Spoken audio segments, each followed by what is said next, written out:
안녕하십니까. 기계요소 설계 강사 송유풍입니다. 이번 시간은 결합용 기계요소 첫 번째 시간입니다. 오늘 가장 먼저 배우게 될 내용은 교재 33에서 61페이지에 해당되는 결합용 나사 자립 상태 및 효율인데요. 이 부분에서는 삼각 및 사각 나사의 자립 상태, 나사의 효율, 나사를 돌린 데 필요한 토크에 대해서 살펴볼 것입니다. 그 다음은 볼트와 너트에 대한 내용으로 교재 62에서 82페이지에 소개된 부분인데요. 여기서는 볼트와 너트의 여러 가지 설계 방법들을 학습하게 될 것입니다. 자, 학습 준비되셨습니까? 그럼 지금부터 학습을 시작해 보겠습니다. 결합용 기계 요소의 첫 번째 학습이 될 오늘 이 시간을 학습하고 나면 첫째, 운동용으로 사용되는 사각 나사의 결합 상태 및 효율과 체결용으로 사용되는 삼각 나사의 자립 상태와 효율을 서로 비교하여 설명할 수 있고, 둘째, 볼트와 너트의 설계는 어떻게 이루어지는지 이해하고 현장에서 활용할 수 있게 될 것입니다.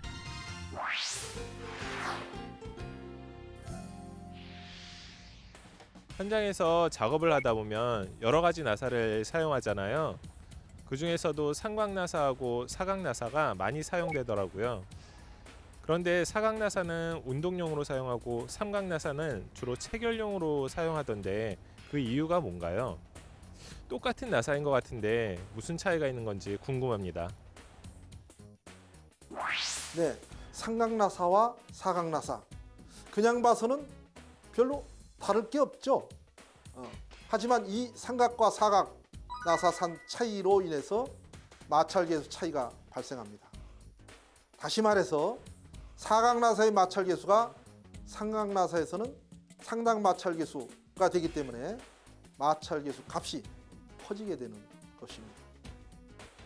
그러니까 삼각 나사의 상당 마찰계수는 μ-로 표시되는데 결국 μ 나누기 코사인 베타, 삼각 나사의 나사삼각이 60도죠. 이걸 2베타로 표시되기 때문에 베타는 30도가 되겠죠. μ-는 μ 나누기 코사인 30도, 약 1.15μ가 되기 때문에 삼각 나사의 마찰계수가 사각 나사의 마찰계수 값보다 약 15%가 커지게 됩니다. 이런 이유 때문에 삼각 나사는 체결용으로, 사각 나사는 운동용으로 사용하는 것입니다. 참고가 되었으면 좋겠습니다.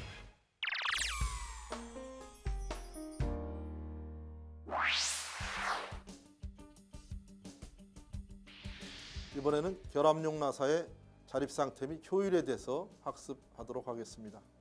먼저 자립 상태라는 것은 결합용 나사에서 푸는 힘을 가하지 않고 나사가 결합된 채 풀리지 않는 그런 상태를 말합니다. 자립 조건은 외력의 작용 없이 스스로 풀어지지 않는 조건이 되겠습니다.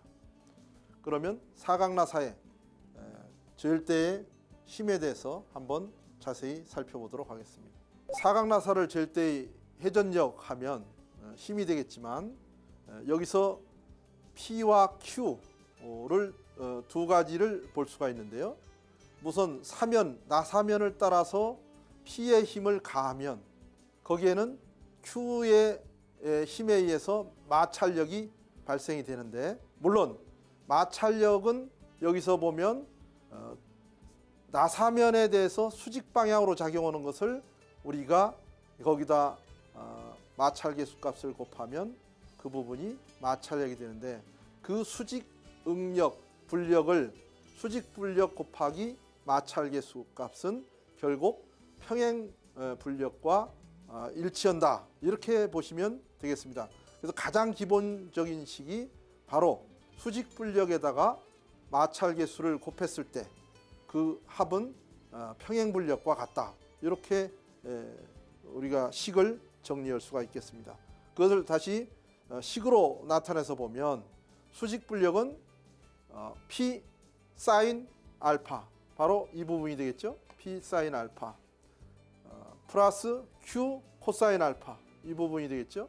그래서 두 힘을 합쳤을 때 그 부분이 나사면에 대해서 수직인 바로 이 수직 불력이 되는 것이고 평행 불력하면 이 나사면에 작용하는 불력이 되는데 P 코사인 알파와 Q 사인 알파가 서로 반대 방향으로 가기 때문에 P 코사인 알파 올라가려는 힘은 플러스, 내려가려는 힘은 마이너스에서 평행 불력은 P 코사인 알파 마이너스 Q 사인 알파가 되겠습니다. 그래서 요 수직 불력에다가 마찰 계수를 곱했으면 바로 이 평행 불력이 되는 것입니다. 그래서 그 식을 나타내면 바로 P 코사인 알파 마이너스 Q 사인 알파는 뮤로 가로 P 사인 알파 플러스 Q 코사인 알파 가로 이렇게 표시할 수가 있겠습니다. 이게 경사면 마찰 계수를 뮤라고 할 경우 이런 식으로 정리가 되겠습니다. 이어서 사각나사면을 밀어올릴 때 힘 P에 대해서 살펴보도록 하겠습니다. P는 Q 1-뮤 탄젠트 알파분의 뮤 플러스 탄젠트 알파가 되겠습니다. 여기서 마찰각을 로, 나사면 마찰계수 뮤는 탄젠트 로일 경우 바로 Q 탄젠트 가로 로 플러스 알파가 되겠습니다. 마찰각 플러스 나선각이 되겠습니다. 이 나선각을 표현할 때 탄젠트 알파로 표현할 때 유지름 곱하기 3.14 그러니까 파이 값이죠. 분의 P치를 탄젠트 알파로 이렇게 놓을 수가 있겠습니다. 사각나사의 자립 조건에서 마찰각이 리드각보다 최소 크거나 같아야 됩니다. 결국 마찰각이 커야 풀리지 않는다 그런 얘기가 되겠죠. 그래서 최소 크거나 같아야 된다. 무엇보다 리드각보다 크거나 같아야 된다. 리드각과 나선각이 두 가지가 있는데요. 리드각은 바로 피치 곱하기 나사산수가 바로 리드각이 되는 거고요. 나선각은 한 피치일 때 표현할 때 나선각으로 표현을 합니다. 삼각나사의 상당 마찰 계수를 보면 상당이란 용어가 붙었다는 얘기는 결국 사각나사보다 마찰 계수가 커진다는 얘기가 될 수도 있습니다. 그 얘기는 나선각, 바로 이 나선각 베타, 나선각이 2분의 1이 되겠죠. 나사산각이죠. 나사산각의 2분의 1분의 바로 뮤, q 이렇게 표현할 수가 있겠습니다. 마찰력은 결국 코사인 베타분의 뮤, q. 이건 상당 마찰 계수 곱하기 q 값으로 표현할 수가 있겠습니다.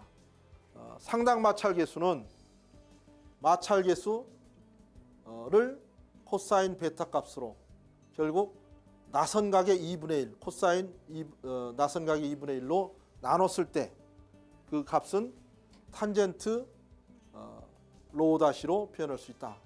결국 상당 마찰각이 되겠죠. 이 로 다시는 상당 마찰각이 되겠습니다. 여기서 우리가 유지름에 대해서 한번 살펴보도록 하겠습니다. 유지름을 표현할 때 바로 호칭지름 마이너스 나사산의 높이 곱하기 4분의 3으로 표현을 합니다. 또 나사산의 높이는 피치를 0.866으로 나눴을 때 바로 나사산의 높이가 되겠습니다. 삼각나사를 잴 때 회전력을 한번 보면 사각나사의 관계식에서 우리가 마찰계수 값을 뮤-로 환산해서 대치해서 이렇게 식을 보면 그 값이 나옵니다. 그래서 나사면을 밀어올리는 힘 P는 바로 Q 탄젠트 가로 상당 마찰각 플러스 나선각이 되겠죠. 그래서 이렇게 표현을 합니다. 삼각나사를 풀 때의 회전력은 결국 상당 마찰각 마이너스 나선각이 되겠죠. 그래서 Q 탄젠트 가로 상당 마찰각 마이너스 나선각 이렇게 표현을 합니다. 그래서 P-로 한다는 얘기는 바로 풀 때 또는 잴 때는 P, 풀 때는 P- 이렇게 표현하고요. 뭐만 바뀐다고요? 바로 요 플러스냐 마이너스냐 가지고 잴 때는 플러스, 풀 때는 마이너스. 이렇게 기억을 하시면 되겠습니다. 나사의 효율에 대해서 설명을 드리면 입력한 일에 대한 실제 한 일, 출력된 일의 비율을 우리가 나사의 효율로 나타냅니다. 그래서 한 피치를 이렇게 끌고 P라는 힘으로 밀어 올렸죠. 그랬을 때 한 피치가 올라가겠죠. 그때 Q라는 일을 한 겁니다. Q라는 일을 한 피치 올린 겁니다. 그게 바로 나사에 준 일량분의 나사가 이룬 일량, 이렇게 표현할 수가 있겠습니다. 이것을 아까 탄젠트 알파 값 표시했잖아요. 그거와 같이 마찰이 있는 경우에 회전력분의 마찰이 없는 경우 회전력을 우리가 나사의 효율로 표현을 합니다. 사각나사 효율을 다시 표현을 해보면 바로 여기에 마찰각 플러스 나선각 분의 탄젠트 알파 나선각으로 표현했죠. 그래서 마찰이 있는 것분의 마찰이 없는 것, 결국 나사 효율을 이렇게 표현할 수 있고요. 삼각나사로 볼 때는 여기에 상당 마찰각을만 넣으면 되겠죠. 그래서 에타 다시 이런 것도 역시 삼각나사를 표현한 겁니다. 에타 다시는 탄젠트 로우 다시 플러스 알파 분의 탄젠트 알파. 그래서 상당 마찰각 플러스 나선각 분의 탄젠트 알파. 알파는 나선각이 되겠습니다. 그래서 삼각나사 효율을 이렇게 표현을 할 수 있겠습니다. 나사의 자립 상태를 만족시키는 그 한계값이 있는데요. 한계라는 것은 나선각과 마찰각이 이퀄되는 그 값이 되겠습니다. 그래서 그 한계값을 효율로 만약에 표현한다면 탄젠트 E 로우분의 탄젠트 로우로 표현할 수가 있겠습니다. 그래서 이것을 삼각함수를 탄젠트 E 로우 값을 이렇게 표현을 할 수가 있겠죠. 그래서 이것은 결국 2분의 1 마이너스 2분의 탄젠트 자승 로우가 되겠습니다. 그 탄젠트 로우 자승이 되겠죠. 이 값은 바로 0.5보다 0.5에서 뺐기 때문에 0.5보다는 커질 수가 없다. 이런 뜻이 되겠습니다. 결국 나사 효율은 50%를 안 넘는다. 이렇게 이해를 하시면 되겠습니다. 어떤 경우? 자립 상태를 만족하는 경우 나사 효율은 50%를 안 넘는다.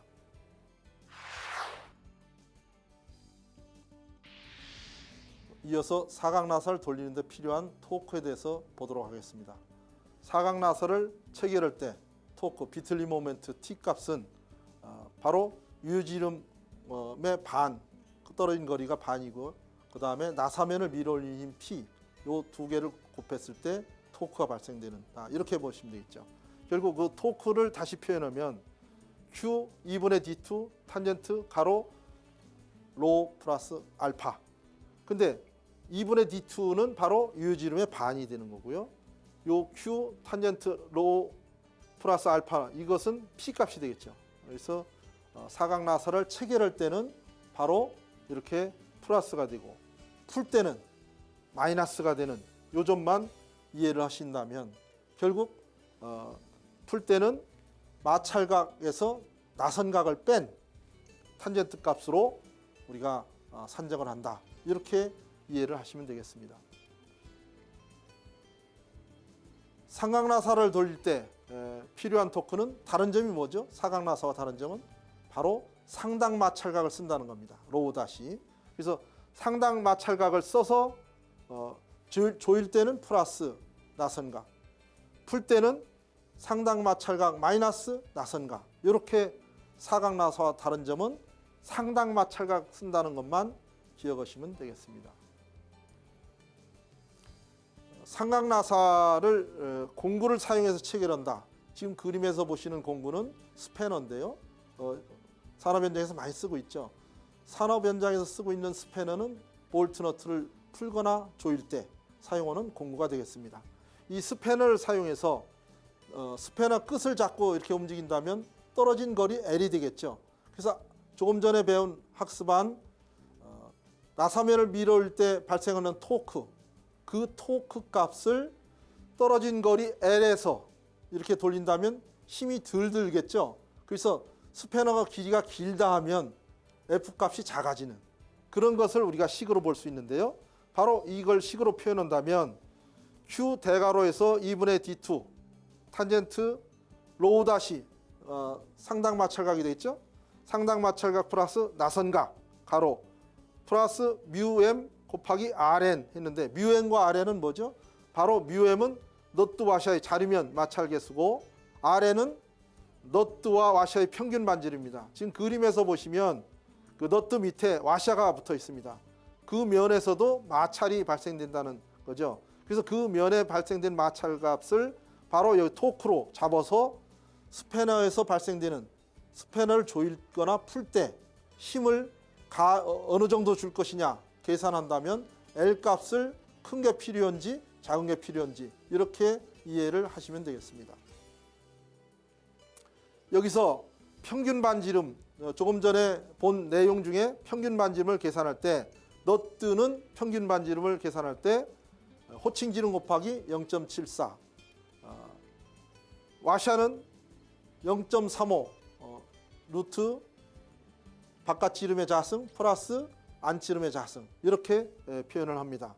그래서 삼각나사를 써서 삼각나사의 어떤 공구를 써서 조이거나 풀 때 바로 이 평균 반지름을 활용한다는 것을 기억하시기 바랍니다.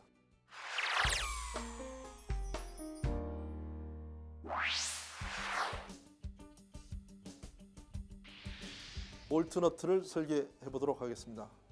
먼저 볼트를 설계할 때 전단 하중만 받을 때 볼트의 지름을 한번 호칭 지름을 설계해 보도록 하겠습니다. 지금 그림과 같이 전단력이 작용될 때 체결된 볼트가 절단이 일어난다면 식으로 표현할 때 이 전단력은 허용 전단 응력 곱하기 단면적이 되겠죠.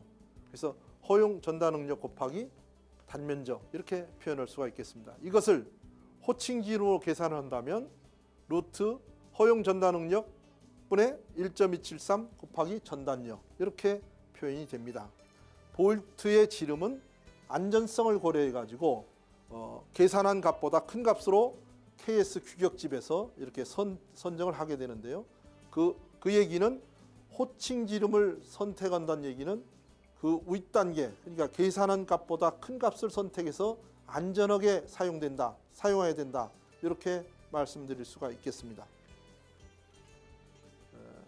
만약에 추가중만을 받는다면 그 축 방향으로 인장력이 작용되겠죠.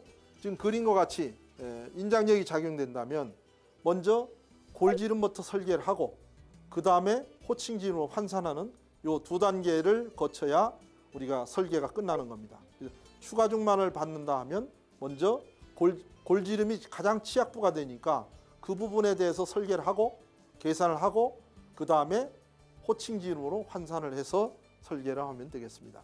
먼저 골지름을 한번 설계를 해보면 골지름은 바로 루트 인장력분의 인장응력분의 1.273 인장력 곱하기 인장력 이렇게 해서 하면 골지름이 계산이 되겠죠.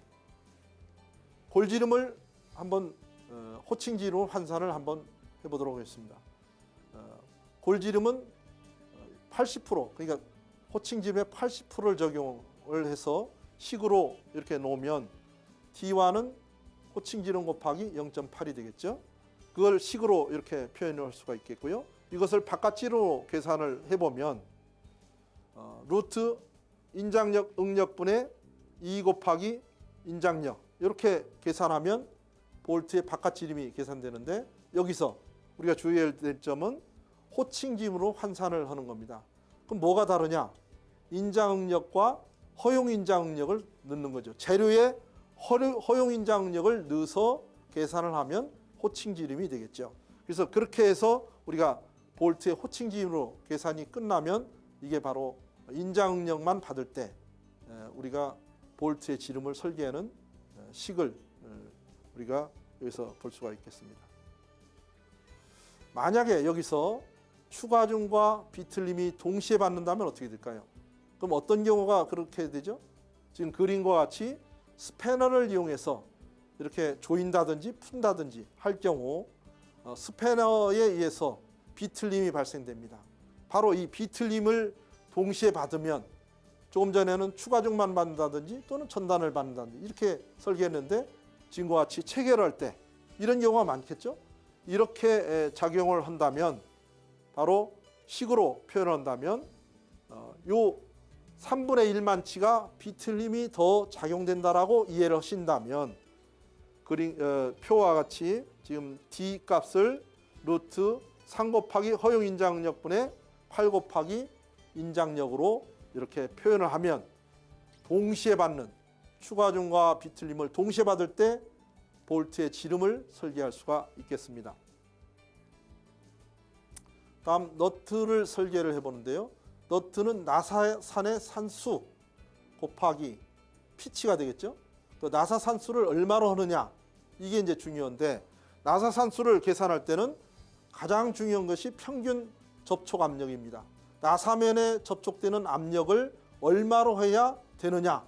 결국 평균 압력이 높아진다 그러면 나사산수를 키워서 더 늘려가지고 너트의 높이를 키워야 되겠죠.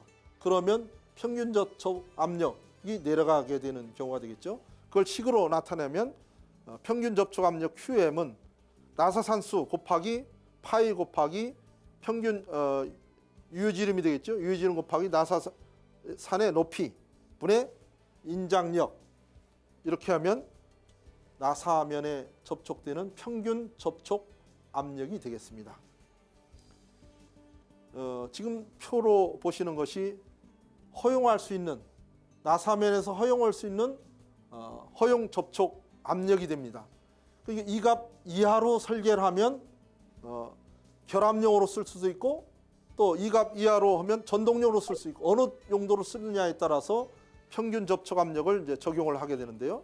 지금 재료가 볼트의 재료가 연강일 경우와 너트도 연강일 경우 또는 볼트 재료가 경강일 경우와 너트 재료도 경강일 경우 또 여기서 강일 경우 볼트 재료가 너트가 주철일 경우 각각 결합용과 전동용 보통 전동용은 허용 접촉 압력을 낮게 가기 때문에 3분의 1 값 그러니까 결합용의 3분의 1 값 또는 4분의 1 값을 적용을 합니다.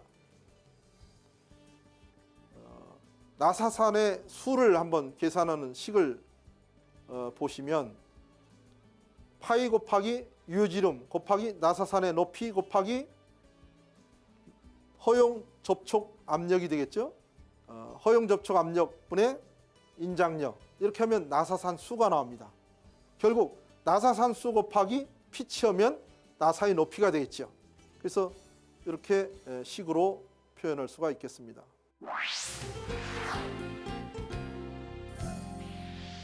자, 그럼 간단한 퀴즈를 통해서 오늘 이 시간 배운 내용을 확인해 볼까요? 다음에 제시된 선택지 중에서 나사의 효율로 맞지 않는 것은 무엇일까요? 바로 아래에 주어진 내용들을 토대로 살펴본다면 나사의 효율은 나사에 준 일량에 대해 나사가 이룬 일량의 비율을 나타내기 때문에 5가지 공식 중에서는 3번이 잘못되었습니다. 3번 공식의 올바른 형태는 2번이라는 걸 참고로 알아두시기 바랍니다. 따라서 이 문제의 정답은 3번이 됩니다. 다음 문제는 다음 그림에서 볼트 전단 응력에 의한 볼트 지름을 계산할 때 전단면의 수를 찾는 문제입니다. 기본적으로 2장의 판을 체결한 볼트에 하중 P가 작용한다면 전단면의 수는 몇 개라고 배우셨나요? 그렇다면 정답은 몇 번인지 금방 찾을 수 있겠죠? 네, 바로 5번입니다.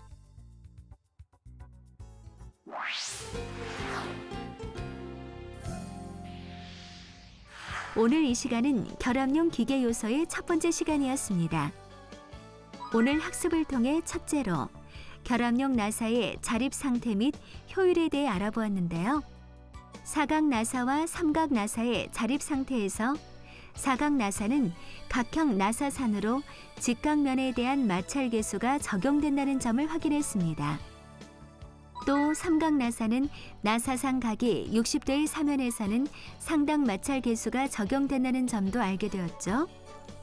또 자립 상태를 유지하는 나사의 효율은 반드시 50%보다 작아야 한다는 점을 학습하였습니다. 다음으로 살펴본 내용은 볼트와 너트에 대한 전반적인 내용이었습니다. 볼트와 너트를 설계하기 위해 전단 하중 또는 축 하중만을 받을 때 볼트 지름을 구하는 방법, 축 하중과 비틀림을 동시에 받을 때의 볼트 호칭 지름 설계 방법들을 차례로 학습한 시간이었습니다.